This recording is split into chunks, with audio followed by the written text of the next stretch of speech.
Olá pessoal, então hoje eu vou fazer aqui uma apresentação para vocês e falar sobre as tecnologias das vacinas contra a Covid-19. Então o objetivo aqui é trazer um pouco mais do conhecimento técnico, um conhecimento um pouco mais aprofundado, mas também de modo simplificado, para que as pessoas consigam entender tudo o que está acontecendo, toda essa enxurrada de informações e de conhecimento que está circulando aí durante a pandemia. Então eu sou o Gustavo Moreira, eu sou doutor em biotecnologia, trabalhando na Alemanha no momento. Eu vou explicar um pouco para vocês como é que funciona a área de biotecnologia e os conhecimentos básicos das vacinas. Bom, e quando a gente fala da composição do coronavírus, uma das principais informações que a gente precisa ter é sobre o material genético, que no caso aqui é um RNA. Isso significa que ao entrar na célula, quando o vírus invade a célula, ele não precisa chegar no núcleo. Como a gente viu, o RNA pode atuar no citoplasma, e lá ele utiliza a ferramenta das nossas células para produzir as proteínas do vírus. E uma vez que as proteínas são produzidas, elas fazem novos vírus e assim o coronavírus consegue se replicar dentro do nosso corpo.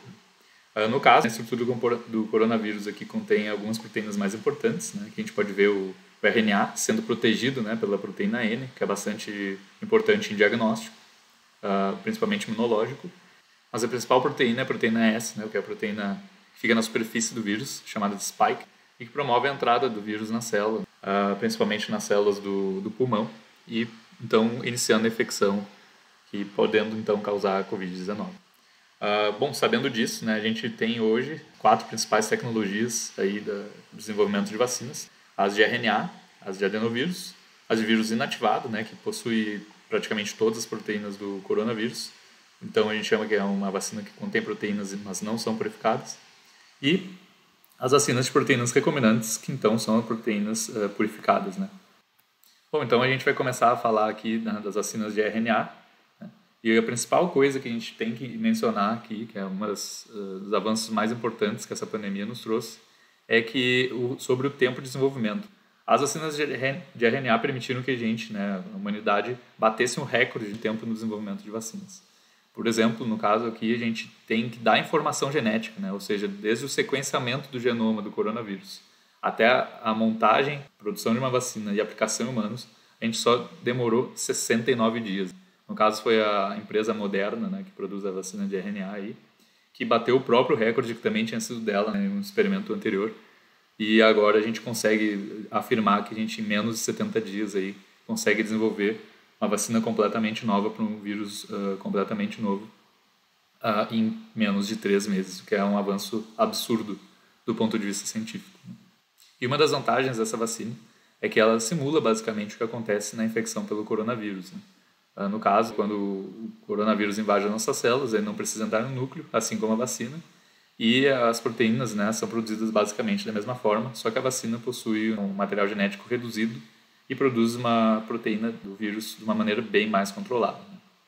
E além disso, o RNA é uma molécula que é existente em todas as células do nosso corpo, então o nível de segurança é relativamente alto, já que é uma molécula conhecida no nosso corpo, também já é bastante estudada.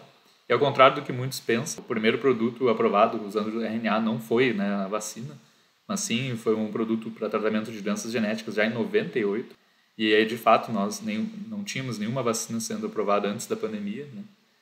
Apenas algumas experiências em humanos, por exemplo, a vacina desenvolvida em 2016 pela Moderna contra o Zika vírus, durante aqueles surtos que tiveram em 2016, já tinha sido testada em humanos com a segurança avaliada e tudo mais. Então, não era uma tecnologia nova. Mas um dos grandes avanços que a pandemia nos trouxe foi o conceito, a popularização do conceito que a gente chama de plataforma de vacinas, ou vacinas baseadas em plataforma. Basicamente, ele traz um conceito de utilizar uma tecnologia para diversas vacinas. E a principal vantagem disso é em relação principalmente à segurança, já que se uma vacina for segura, as outras muito provavelmente serão também. No caso do RNA, é uma molécula que não varia muito, ela pode variar a sua sequência, mas a composição básica dela não muda. Então, se uma vacina se mostra altamente segura, que é o caso aqui das vacinas contra o coronavírus, diversas outras também muito provavelmente serão. É diferente, por exemplo, dos métodos mais antigos, que a gente, toda vez que tinha uma doença nova, tinha que pegar o patógeno, trazer para um laboratório, e cada vez era um processo diferente, já que os organismos eram completamente diferentes um do outro. Isso também ajuda a reduzir bastante o tempo, né? Ajudou bastante, né, nessa quebra de recorde aqui. E no caso de doenças virais, o RNA é talvez uma das melhores opções, justamente por simular, né, o que acontece na maioria das infecções por vírus. A outra tecnologia que se popularizou bastante também são as vacinas de adenovírus, né, principalmente utilizando adenovírus não replicante.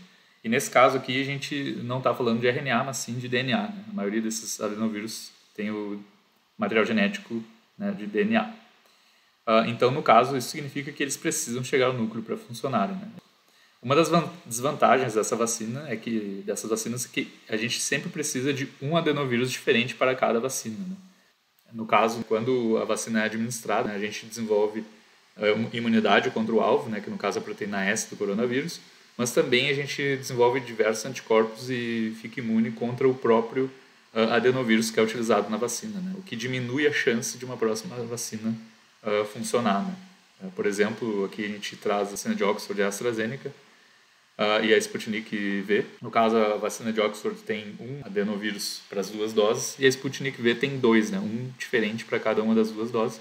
E é justamente pensando nisso, né, porque o uso do mesmo adenovírus pode comprometer, né, as doses posteriores. Bom, isso nos torna dependentes da descoberta e caracterização de novos adenovírus a cada vez que a gente quer fazer uma vacina. E, portanto, a gente pode dizer que são uma tecnologia um pouco menos flexível, por exemplo, do que as vacinas de RNA.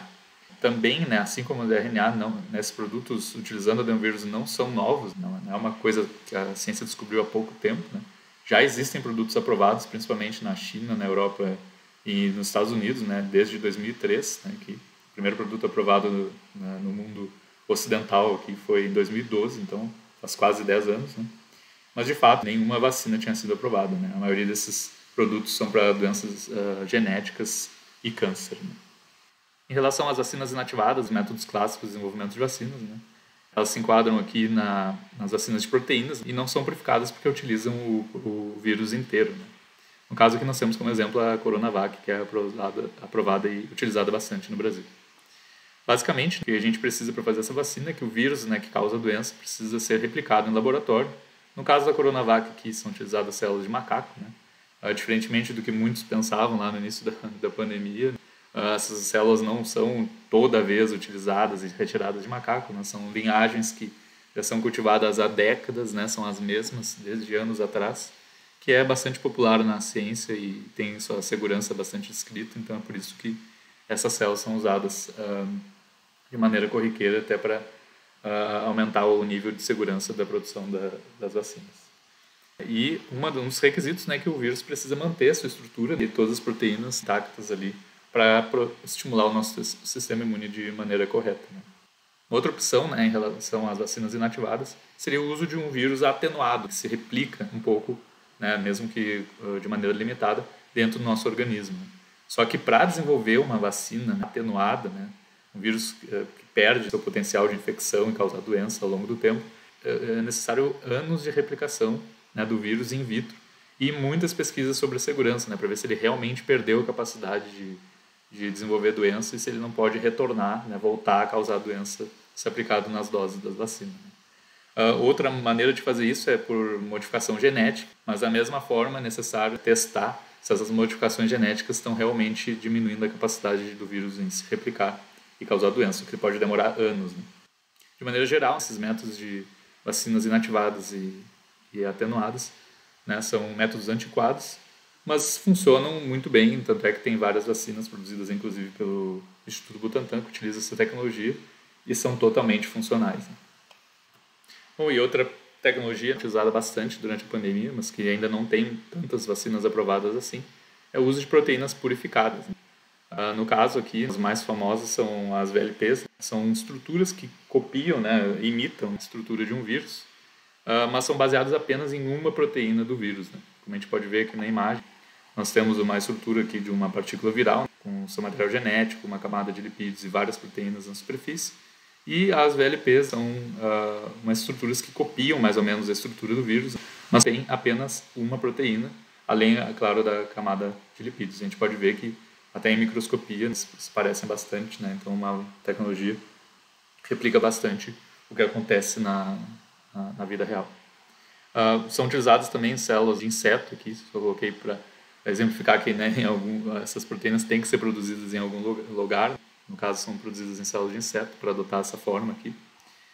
E a segurança delas é muito comparável com as vacinas de RNA, já que ambas se tratam de apenas um dos componentes, uma proteína ou uma molécula de RNA, e são moléculas bastante conhecidas no nosso corpo, né? Nosso corpo sabe lidar bem com proteínas e assim como sabe lidar bem com RNA. E dos exemplos dessa vacina é a da Novavax, que não é utilizada no Brasil, mas é utilizada em outros países já com aprovação.